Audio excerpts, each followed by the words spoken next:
Mukesh Ambani, India के सबसे अमीर आदमी। भारत की टोटल रिफाइनिंग कैपेसिटी का अप्रोक्सीमेटली 27% मुकेश अंबानी की ऑर्गेनाइजेशन रिलायंस इंडस्ट्रीज के पास है। उनका नेटवर्थ $120 बिलियन। अब सोचो, एक ऐसा कंपनी जिसका एक वक्त पर ना कि सिर्फ देश के ऑयल रिफाइनिंग इंडस्ट्री पे पर पूरे ऑयल इंडस्ट्री के 90% का कंट्रोल था, उसके ओनर का नेटवर्थ कितना होगा? मैं जिस कंपनी के बारे में बात कर रहा हूँ उसका नाम है स्टैंडर्ड ऑयल, और जिस शख्स के बारे में आज हम बात करने वाले हैं उनका नाम है जॉन डी रॉकफेलर, जिन्होंने स्टैंडर्ड ऑयल कंपनी की शुरुआत की। अमेरिकन ऑयल इंडस्ट्री पे इतना कंट्रोल था कि वो 20th सेंचुरी के स्टार्ट में दुनिया के पहले बिलियनियर बन गए। तो चलो जानते हैं कहानी एक ऐसी शख्स की जिसे दुनिया की ग्रेटेस्ट बिजनेस स्टोरी मानी जाती है।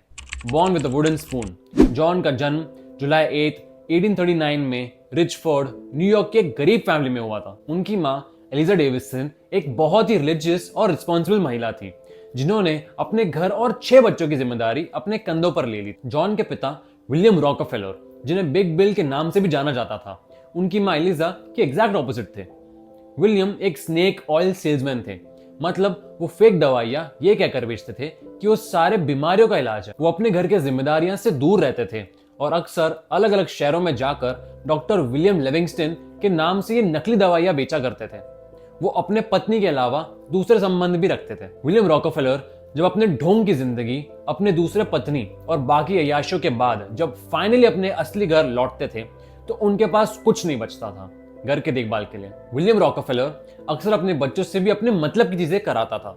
वो कहते थे, I cheat my boys every chance I get, I want to make them sharp. पर जॉन की जिंदगी पर उनके पिता से ज्यादा उनकी माँ का असर हुआ था। वो कहते थे, from the beginning I was trained to work, to save and to give.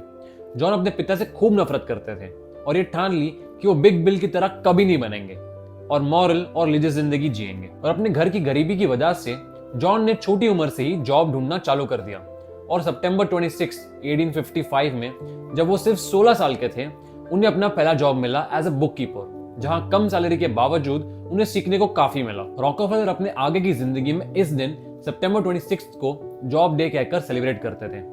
उनकी जवानी में रॉकफेलर ने कहा कि उनकी 2 बड़ी ख्वाहिशें थी कि उन्हें $100,000 कमाने हैं और 100 साल तक जीना है। उनके पहले नौकरी लगने के बाद काफी जल्दी ही रॉकफेलर ने एक बिजनेस शुरू करने के बारे में सोच लिया। अपने पिता बिग बिल से $1000 जो उन्होंने 10% के इंटरेस्ट पर लिया और जॉन ने खुद जो $800 सेव किया था वो उन्होंने एक commodities partnership Clark, Gardner and Rockefeller में डाल दिया, जिसमें एक पार्टनर वो खुद भी थे। उनकी पार्टनरशिप ने पहले साल में ही खूब प्रॉफिट्स कमाई। अमेरिकन सिविल वॉर की शुरुआत होते ही उनकी पार्टनरशिप प्रॉफिट्स कमाने लगी, पर सिविल वॉर के दूसरे साल में गार्डनर ने पार्टनरशिप से एग्जिट ले लिया। सिविल वॉर के दौरान Rockefeller crude oil refining company start करने के बारे में सोचने लगे। अब उस वक्त लाइट बल्ब का डिस्कवरी हुआ नहीं था, तो रोशनी के लिए लोग लैंटर्न्स का इस्तेमाल करते थे जिसमें लगता था केरोसिन। यूजुअली केरोसिन को कोल से एक्सट्रैक्ट करते थे, पर वो काफी महंगा साबित हो रहा था। टैक्सेस और ट्रांसपोर्टेशन कॉस्ट के बाद भी एक बैरल रिफाइंड ऑयल जो $13 पर बिकता था, उस पर अराउंड $5 से $8 का प्रॉफिट मार्जिन मिलता था। इस डिमांड को देखकर रॉकफेलर ने केमिस्ट सैमुअल एंड्रूज के साथ मिलकर एक ऑयल रिफाइनिंग कंपनी की शुरुआत की।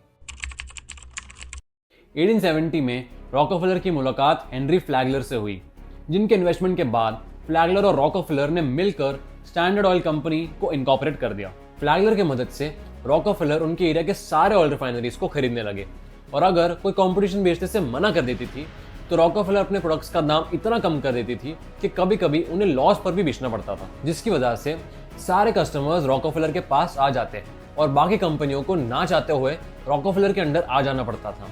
और ऐसी टैक्टिक्स की वजह से उनके एरिया में कोई और कॉम्पिटिटर्स बचे ही नहीं। पर रॉकफेलर के लिए ये काफी नहीं था, उन्हें दूसरे स्टेट्स में भी स्टैंडर्ड ऑयल कंपनी का कंट्रोल एस्टैब्लिश करना था। इसके लिए फ्रेट ट्रांसपोर्टेशन बहुत जरूरी था। 1860s में सबसे चीपेस्ट और easiest way of good transportation railways थी, और उस वक्त सिर्फ 3 बड़े रेल रोड कंपनीज थी यूएसए में। रॉकफेलर इन रेल रोड कंपनीज के स्टॉक्स खरीदने लगे, उनके प्रेसिडेंट्स के डील बनाने लगे।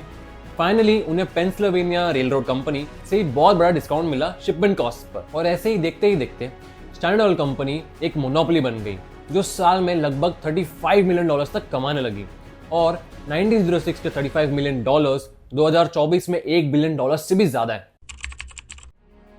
उनके ये रैपिड एक्सपेंशन की वजह से यूनाइटेड स्टेट्स की ऑयल इंडस्ट्री का 90% पर उनका कंट्रोल था। इतने बड़े जायंट को इग्नोर करना मुश्किल है और इसी वजह से रॉकफेलर और उनकी company standard oil US government की नजर में आ गई। 1904 में इदा टारबेल ने एक बुक पब्लिश की, history of the standard oil company. इसके बाद स्टैंडर्ड ऑयल कंपनी को ग्रो करने के लिए जॉन रॉकफेलर ने जो भी टैक्टिक्स और स्ट्रेटजीज यूज किए थे सब पब्लिक के सामने आ गई। 1911 में थियोडोर रूजवेल्ट के एडमिनिस्ट्रेशन के दौरान standard oil company Sherman anti trust laws के वायलेशन में पाई गई और उसे 34 कंपनीज में तोड़ा गया। स्टैंडर्ड ऑयल कंपनी के तोड़े जाने की वजह से रॉकफेलर का यूएस ऑयल इंडस्ट्री पर कंट्रोल काफी हद तक कम हो गया। इसके बावजूद आगे के 10 सालों में ये ब्रेकअप रॉकफेलर के लिए बहुत ज्यादा प्रॉफिटेबल साबित हुआ। रॉकफेलर का पर्सनल नेटवर्थ इतना बढ़ गया कि वो दुनिया के पहले बिलियनर बन गए। काफी सोर्सेज के अनुसार इन्फ्लेशन के लिए एडजस्ट करने के बाद उनके पीक पर रॉकफेलर का नेटवर्थ 300 से 400 बिलियन डॉलर तक का। फॉर एग्जाम्पल, जैसे रॉकफेलर ने अपना प्राइस ड्रास्टिकली रिड्यूस करके कॉम्पिटिटर्स को बैंकरप्ट बना दिया, बिल्कुल वैसे ही कुछ सालों पहले रिलायंस ने जियो के लॉन्च के वक्त भी सेम किया था। 3 महीनों तक फ्री में सिम कार्ड और इंटरनेट सर्विसेज बेचकर जियो ने कॉम्पिटिटर्स को आउट ऑफ बिजनेस कर दिया। बिल्कुल जैसे रॉकफेलर ने छोटी बैंकरप्ट ऑयल कंपनीज को खरीदकर अपने रैपिड एक्सपेंशन को फ्यूल किया, वैसे ही अमेज़न ने छोटे बुक स्टोर्स को खरीदकर अपना कंट्रोल बढ़ाया बुक्स मार्केट में। इतना दूर क्यों जाना है, अपने इंडिया में अदानी को ही देख लो। बैंकरप्ट लॉस मेकिंग कंपनीज को खरीदकर डिफरेंट सेक्टर्स में अपना कंट्रोल एस्टैब्लिश कर रहे हैं। तो गाइस, मेरी तरफ से आज के लिए सिर्फ इतना ही। Until next time.